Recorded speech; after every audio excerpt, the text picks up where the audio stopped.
They called him invisible. An old man no one would touch, no one would help, not even on the coldest night of the year. But his dog refused to leave him. Not when the hunger came, not when the storm closed in, not even when death stood just a breath away. And then a stranger stopped, a man who had already buried his past, his family, and the part of himself that still cared. He thought he was saving a life that night.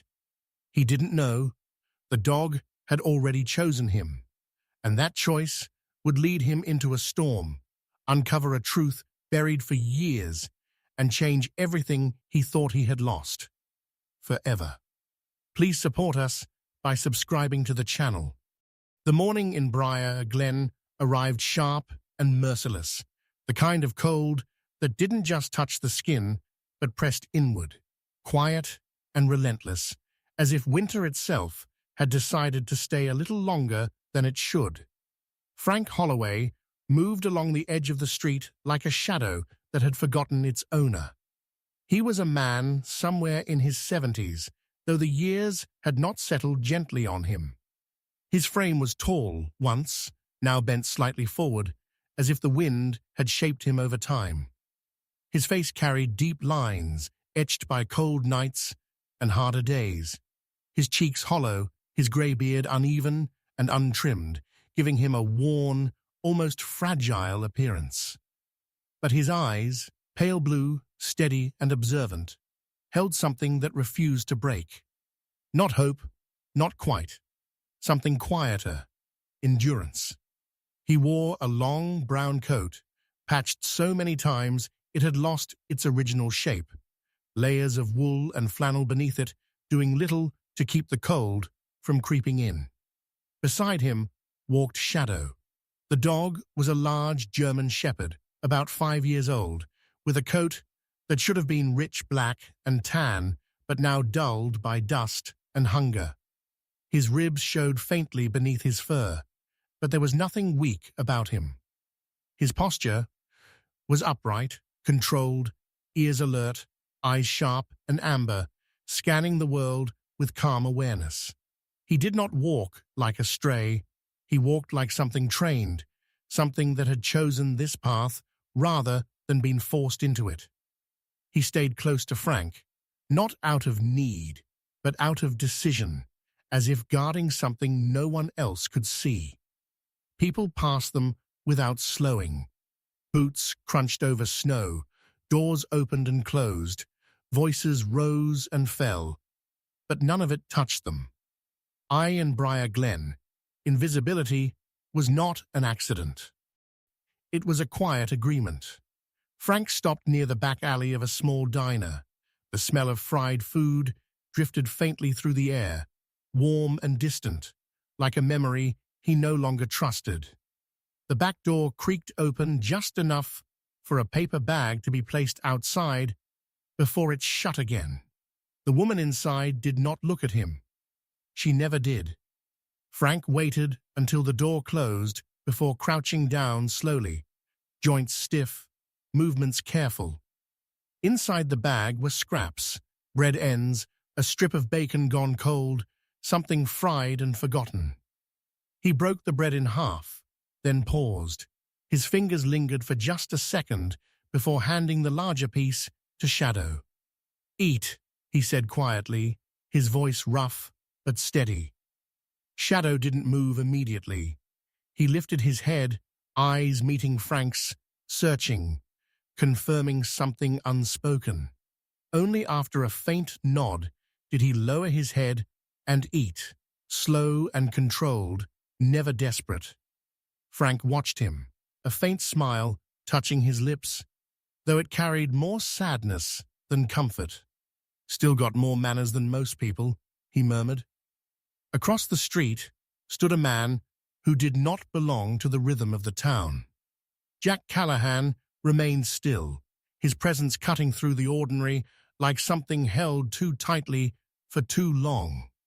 He was in his early 40s, tall at just over 6 feet, broad-shouldered with a build shaped by discipline rather than vanity. His face was sharply defined, strong jawline, clean-shaven, with short dark hair beginning to show streaks of grey at the temples. His skin carried the faint weathering of years spent outdoors, and his blue-grey eyes held a depth that felt heavy, as if something inside him had settled too far down to be easily reached. He wore a fitted long-sleeve shirt beneath a thick jacket, practical, clean, everything about him controlled, but there was a stillness to him that didn't belong to peace. It belonged to someone who had learned how to stand still when everything else fell apart. Jack had been watching longer than he realized. At first, it had been habit, reading movement, scanning patterns, the instincts of a former Navy SEAL who had spent years in places where hesitation cost lives. But this wasn't that. This wasn't training. This was something else. He told himself to walk away. It would have been easier, cleaner. That was how things worked now. But his body didn't move. Shadow stopped eating.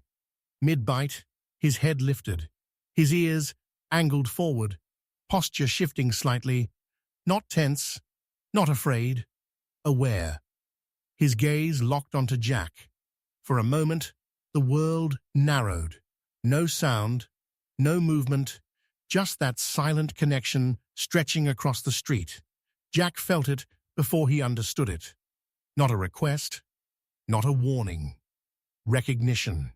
Something inside his chest tightened. Not pain, something older. He stepped forward before the thought could catch up. Snow crunched beneath his boots as he crossed the street. People moved around him, unaware, unchanged. Only the distance between him and the man on the ground seemed to matter now. Frank looked up as Jack approached, his body shifting slightly, not in fear, but in habit. People didn't come closer without reason. Jack crouched down slowly, careful, controlled, leaving space. From the small bag in his hand, he pulled out a fresh loaf of bread, still warm, the smell cutting through the cold air. He placed it gently on the ground. Then he reached into his pocket and set a folded bill beside it.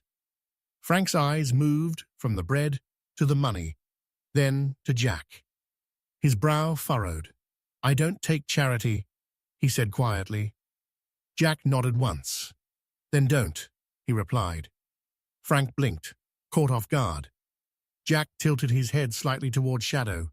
"Feed him first."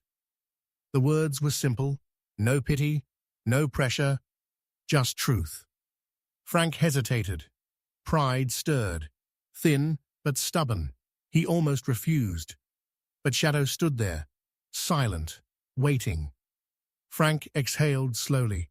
"Stubborn thing," he muttered, though it wasn't clear who he meant. He reached for the bread, broke it, and handed the larger piece to Shadow again. This time, the dog ate without hesitation. Jack watched, quietly. No satisfaction, no sense of doing something good. Just a small shift inside him, something settling back into place. Frank tucked the money into his coat after a moment. "Appreciate it," he said, voice low, honest. Jack stood. For a second, it seemed like he might say more. He didn't. He turned and walked away, disappearing back into the quiet rhythm of the town. But something had changed. Shadow lifted his head, watching him go. Not curiosity, not confusion, recognition. And somewhere beneath the cold morning of Briar Glen, a path had already begun to form, one none of them fully understood yet. The storm did not arrive with drama. It crept in like a quiet decision already made, the wind rising first in low, hollow breaths before sharpening into something that cut through the streets of Briar Glen without hesitation. By late afternoon, the sky had turned a pale, unforgiving grey, and the world began to disappear one layer at a time.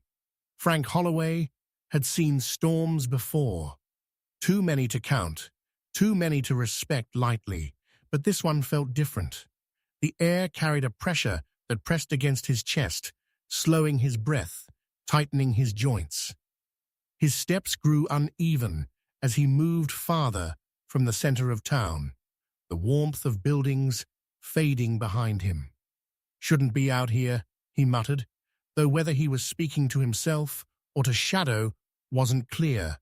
Shadow did not slow. His pace had changed, more deliberate now, more focused. His ears remained upright despite the wind beginning to howl. His amber eyes fixed ahead, not scanning, not searching, but following something invisible. When Frank stumbled slightly, the dog paused just long enough to ensure he followed, then continued forward. Back at the edge of town, Jack Callahan stood near his truck, the engine already running. The storm warning had been clear enough. Most people had retreated indoors, doors locked, fires lit. That was the logical response. That was what he should have done. But logic had begun to feel unreliable. He watched the road for a long second, jaw tightening. Then he saw it. Faint impressions in the snow, already fading. Footprints. Not fresh, not clear, but enough. Jack exhaled sharply and moved. The truck cut through the storm with effort, headlights swallowed almost immediately by the swirling white. Snow moved sideways now, driven by wind that had lost all patience. Jack leaned forward slightly, hands steady on the wheel, eyes narrowing as he read what little the storm allowed him to see. This wasn't unfamiliar. He had driven through worse, but this wasn't a mission. There was no map, no coordinates, no objective beyond a feeling he didn't fully trust. Miles out, the road narrowed, trees closing in on both sides. That's when he saw movement. Shadow. The dog stood in the middle of the road, partially obscured by the storm, his dark shape cutting through the white like something carved into it. He wasn't running. He wasn't panicked.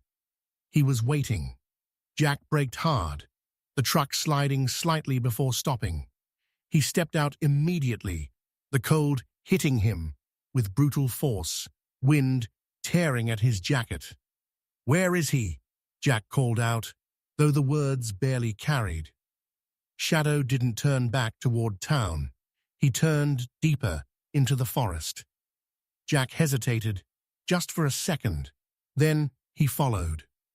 The trees offered little shelter. Snow piled unevenly across the ground, branches creaking under weight.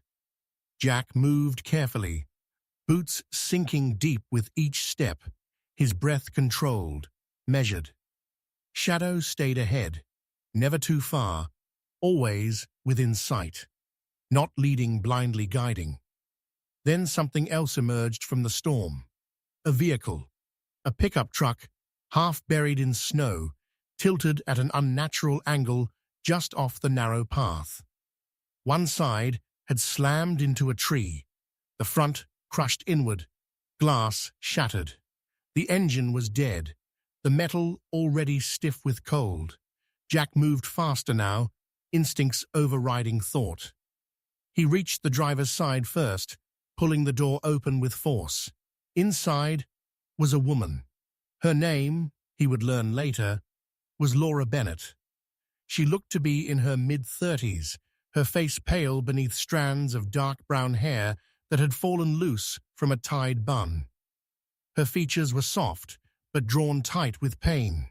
Her lips cracked from the cold, skin pale with the early signs of hypothermia. She wore a thick winter coat, but it had shifted during the crash, leaving her exposed to the freezing air. One arm was pinned awkwardly, her breathing shallow but present. In the back seat, a child, a boy, no older than 8, thin, small for his age, with light blonde hair matted against his forehead, cheeks flushed red from the cold. His name was Noah Bennett. His eyes were half open, unfocused, but alive. He clutched a small, worn backpack to his chest, as if it were something worth protecting. Jack's mind calculated quickly. 2 lives, critical, time-limited, and somewhere out there, Frank. The choice didn't feel like a choice. It felt like something being taken from him. Jack closed his eyes for a fraction of a second. In another life, another mission, he would have followed orders. Objective first, always. But there were no orders now, only consequence. He turned back to the truck. "Stay with me," he said firmly, his voice cutting through the chaos, though he wasn't sure who he was speaking to. He worked fast, freeing Laura's arm carefully, checking for brakes, stabilizing her as best as possible. Then the boy lighter than expected, too light. Jack wrapped him in his own outer layer before lifting him out. Shadow stood nearby, watching, silent, unwavering. Not urgency, not fear, approval. Jack didn't look at him, but he felt it. By the time both were secured, the storm had intensified. Visibility dropped further, the path back nearly gone. Jack adjusted his grip, lifting Laura with controlled effort, guiding Noah ahead. For a brief moment, he glanced into the storm behind them. Nothing but white. Frank's path erased. Jack turned away. This time, he didn't hesitate. The cabin did not welcome them with comfort. It held them with necessity. Jack Callahan pushed the door open with his shoulder, boots dragging snow across the worn wooden floor as wind tried to follow them inside. The air was warmer than outside, but only barely, the fire in the stone hearth burning low, struggling against the cold that clung to everything. Jack moved with controlled urgency, laying Laura Bennett down first, near the fire, adjusting her position carefully, then easing Noah onto a folded blanket beside her. His movements were precise, almost mechanical, shaped by years of training that had taught him how to act when hesitation meant loss. Yet there was something different now. No command, no superior voice guiding him, only instinct and the quiet weight of responsibility. Laura's breathing was shallow but steadying, her pale face beginning to show faint traces of color as warmth slowly returned. Noah stirred weakly, clutching his backpack, even in half-consciousness, his small body trembling but alive. Shadow entered last, his fur still carrying the storm, snow melting slowly into dark patches along his coat. He did not shake it off immediately. Instead, he stood near the doorway for a moment, his posture still, ears forward, as if listening for something beyond the walls. Then, without hesitation, he turned and moved back outside. Jack noticed, his body tensing instinctively. "Not now," he muttered under his breath, but the dog was already gone. Minutes passed, stretched thin by the crackle of the fire and the slow, uneven rhythm of breathing in the room. Jack worked methodically, replacing wet clothing, wrapping blankets, adjusting the fire until it burned stronger. His hands moved, but his mind drifted, pulled toward the door, toward the storm still raging beyond it. He told himself he had done enough, that the 2 lives inside the cabin justified the choice he had made. But the thought didn't settle. It lingered, sharp and unresolved. The door burst open again, not violently, but with a force that carried urgency. Shadow reappeared, his body partially shielding something behind him. Jack turned instantly. There, half supported by the dog's presence, was Frank Holloway. The old man looked smaller than before, as if the storm had taken something from him that could not be returned. His coat was stiff with ice, his face pale beneath the grey stubble, lips cracked, breath barely visible. His shoulders sagged forward, no longer shaped by endurance, but by exhaustion. Yet his eyes, those same pale blue eyes, were still open, still aware, though dimmed. Jack moved quickly, catching him before he could fall. "Easy," he said, voice firm, but low. Frank didn't resist. He didn't speak either.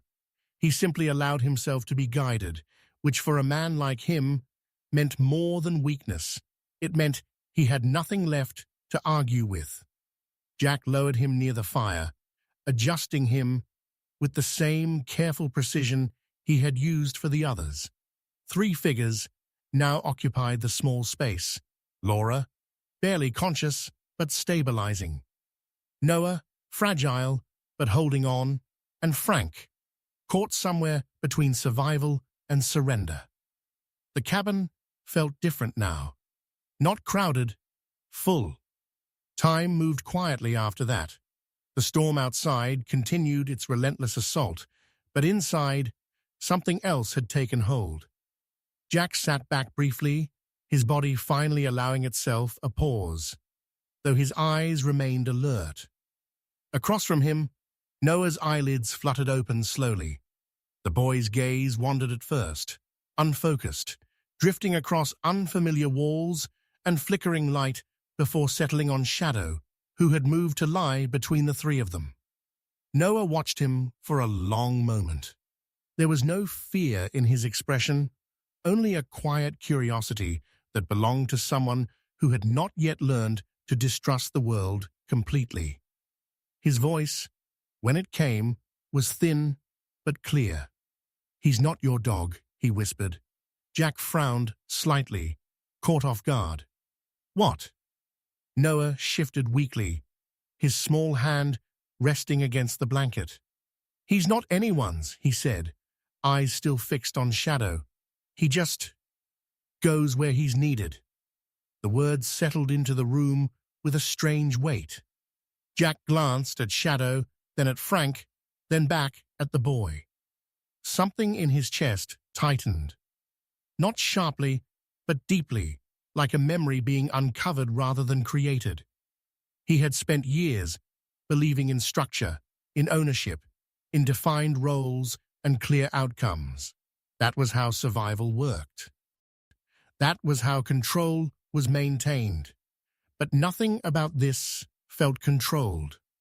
Shadow did not move, but his presence shifted subtly, as if acknowledging the truth in the boy's words without needing to confirm it.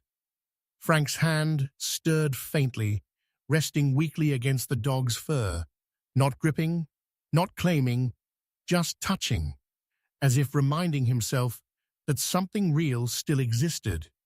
Jack leaned back slightly, his gaze drifting toward the fire. The flames flickered, steady but imperfect, consuming what they were given without question. For the first time since his father's death, the silence in the room did not feel like something he needed to escape. It felt like something he could sit within. And that unsettled him more than anything.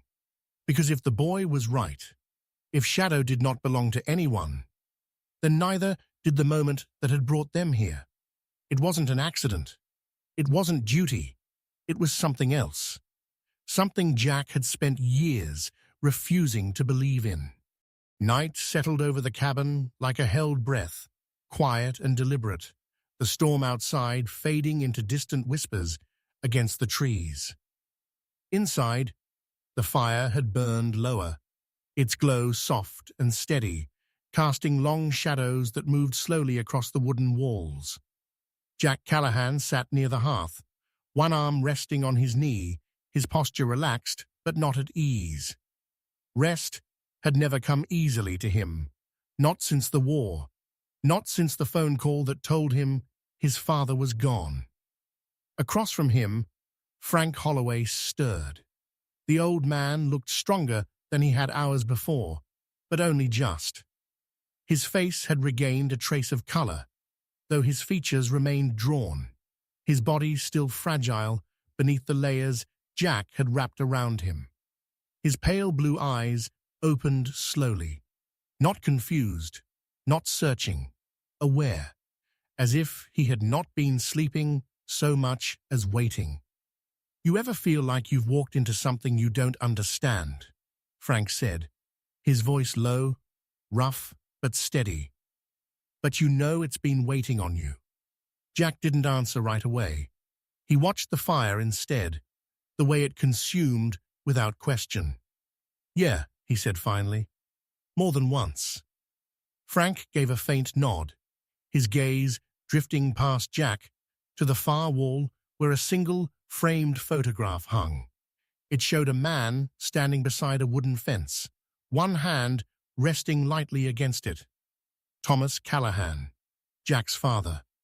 Frank's breathing slowed as he looked at it. Something in his expression shifted, not surprise, not confusion, recognition. "That him?" he asked quietly. Jack followed his gaze. "Yeah." Frank leaned back slightly, as if the memory had weight. "Figures," he murmured. Jack frowned. "What does that mean?" Frank let out a slow breath, the kind that came from somewhere deeper than lungs. "Means I owe him more than I ever paid back." The room grew still. Even the fire seemed to quiet, as if listening. Frank's eyes didn't leave the photograph. "Years ago," he began, "I was out on a road that looked a lot like the one tonight. Snow coming down harder than I'd planned for. Thought I could make it through. I was wrong." He paused, swallowing carefully. "Truck died on me. Cold came fast. Faster than a man can think through." Jack's jaw tightened slightly, but he didn't interrupt. "I was ready to lay down," Frank continued. "Not dramatic, not loud. Just done." His fingers shifted faintly against the blanket. Then headlights cut through the storm. Didn't expect it, didn't ask for it. Jack already knew where this was going, but hearing it didn't make it lighter. "He didn't say much," Frank said, voice softer now. "Didn't ask who I was or what I'd done. Just got me into his truck, brought me somewhere warm, made sure I was breathing right again." A faint smile touched his lips, barely there. "Didn't even tell me his name." Jack's eyes moved back to the photograph. "You got his eyes," Frank added quietly. Silence settled again, heavier this time, but not unbearable. Something inside Jack shifted, not broken, not fixed, just moved. For years, his father had existed in his memory as something unfinished, something lost before it could be understood. Now, that image widened. It wasn't just loss anymore. It was presence, stretched across lives Jack had never seen. Frank closed his eyes briefly, then opened them again, sharper now, more certain. "I spent a long time thinking I survived that night by luck," he said. "Then I realized something. Luck doesn't drive trucks through storms for strangers." Jack let out a slow breath. "So what? You've been looking for him?" Frank shook his head. "No, that ain't the kind of man he was." He turned his head slightly, meeting Jack's gaze. He didn't stay, didn't wait for thanks, didn't need to be remembered. The words landed differently this time. "Some people," Frank continued, "they don't stick around to see what they started. They just make sure it keeps going." Jack didn't respond, but his posture changed, subtly, as if something had settled into place that he couldn't yet name. The fire cracked softly. Somewhere in the cabin, wood shifted, the quiet language of a structure holding itself together. Frank leaned back again, his strength fading slightly, but his expression remained calm. "I wasn't heading out because I had nowhere left to go," he said after a moment. "I was heading out because I finally knew where I needed to be." Jack's brow furrowed. "Which is?" Frank gave a faint, tired smile. same place your father was." That night passed without further words. Jack stayed awake longer than he meant to, his gaze drifting between the fire, the photograph, and the quiet figures resting in the room. Shadow lay near the door, still, watchful, as if guarding not just the space, but the moment itself. Sometime before dawn, the fire dimmed to a low glow. The world outside had gone still. When Jack woke, something felt different. Not wrong, just changed. Frank was gone. The blankets lay undisturbed, the warmth still faintly held within them, but empty. The door stood slightly ajar, cold air slipping quietly inside. Jack moved quickly, stepping outside. Snow stretched across the ground, untouched except for a single line of footprints leading away from the cabin, already softening under the pale morning light. Behind him, Shadow stood in the doorway. Jack looked at the dog, then back at the fading tracks. For a moment, the old instinct rose. Command, direction, control. "Go," he said, his voice low. "Find him." Shadow didn't move. Jack exhaled slowly. Something in him resisted, then loosened. He looked at the dog again, really looked this time, and saw not obedience, not expectation, choice. Inside the cabin, on the small wooden table, something waited. A folded piece of paper. Beside it, an old map, edges worn, marked with faint lines and notes. Jack picked it up, unfolding it carefully. The handwriting was uneven, but steady enough to read. "Not everyone is meant to be kept, but everyone is meant to be continued." Jack stared at the words for a long time. Behind him, Shadow stepped forward, not leaving, not following, just staying. And for the first time in his life, Jack did not give the dog an order. Morning no longer felt like an intrusion. It arrived slowly, as if asking permission to enter the quiet space Jack Callahan had begun to understand. The cabin held a different kind of stillness now, not empty, not heavy, but shared. The map Frank had left remained on the table, its worn edges curling slightly, its meaning no longer a mystery Jack needed to chase. He didn't go after him. That decision settled in quietly, without resistance, like something that had already been made long before Jack allowed himself to accept it. Instead, he stepped outside, the snow beneath his boots firm and newly untouched. The world reset, but not erased. Shadow followed, not ahead this time, not guiding, simply walking beside him.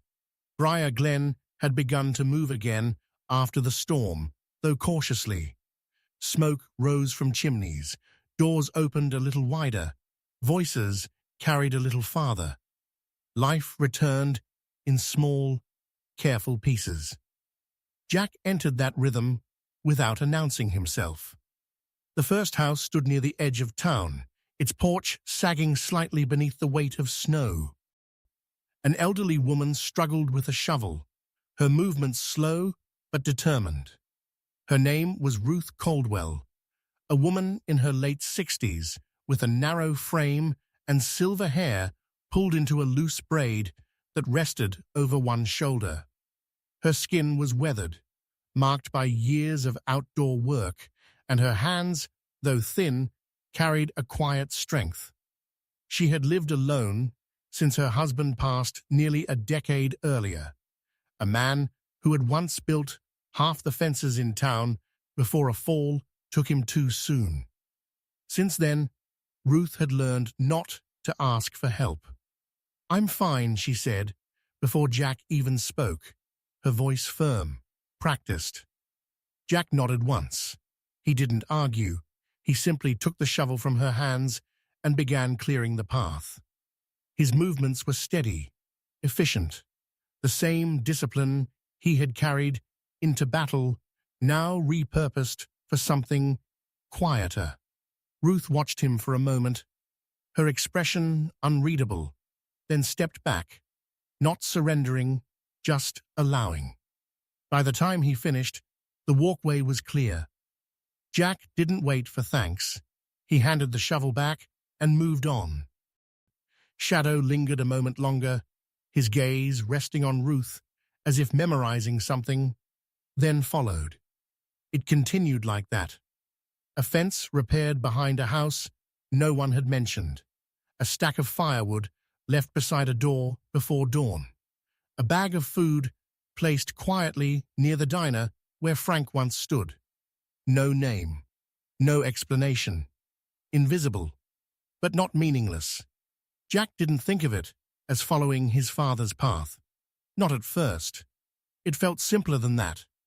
Necessary, as if the weight he had been carrying had finally found a direction to move in, instead of settling deeper inside him. Days passed. The town began to notice, though no one spoke directly. They didn't need to. Small changes never announced themselves, they revealed themselves. One afternoon, Jack stood near the road leading out of town, the same stretch where he had once followed fading footprints. The snow had settled again, smooth and unbroken. Shadow was gone, not far, not permanently, but gone long enough for the absence to feel intentional. Jack didn't call for him. He didn't search. He simply stood there, hands resting loosely at his sides, eyes scanning the horizon not for answers, but for understanding. Hours later, as the light began to soften toward evening, Shadow returned. The dog moved at an easy pace, not rushed, not strained. His coat had regained some of its strength, the dullness replaced by a faint sheen that spoke of recovery. But it wasn't his condition that caught Jack's attention.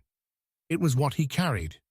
A small piece of fabric, worn and frayed at the edges, held gently in his mouth. Jack stepped forward slowly. He didn't need to ask. He already knew. The cloth was familiar, the same rough material from Frank's coat, the one patched too many times to count. Jack took it carefully, his fingers brushing against the worn fibers. For a moment, the world narrowed again, not with urgency, not with fear, but with clarity. Frank was alive, not lost, not gone, continuing. Jack looked down at Shadow. The dog met his gaze, calm, steady, without expectation, not delivering news, not asking for direction, simply sharing something that already was. Jack exhaled slowly, a breath that felt different from the ones before it. Lighter, but not empty. Yeah, he murmured. He didn't follow. He didn't need to. The road stretched ahead, long and quiet, leading beyond the edges of Briar Glen into something wider than either of them could see. Jack stepped forward, not chasing, not escaping, just moving. Shadow fell into place beside him. They walked without speaking, without purpose that needed naming. The town behind them continued its quiet rhythm, unchanged and yet entirely different. At the edge of the road, Jack stopped. The snow beneath his boots was untouched, clean, waiting. He looked out, not searching for Frank, not expecting him to return, just looking. Shadow sat beside him, his posture relaxed, his presence steady, not belonging, not owned, choosing. Jack's expression shifted, subtle but real. The tightness that had lived in his chest for years loosened, just enough. And for the first time in a long while, he smiled. In the quiet spaces of life, miracles rarely arrive with thunder or light. They come softly, through a stranger who stops, a hand that helps, a soul that chooses to care when it would be easier to walk away.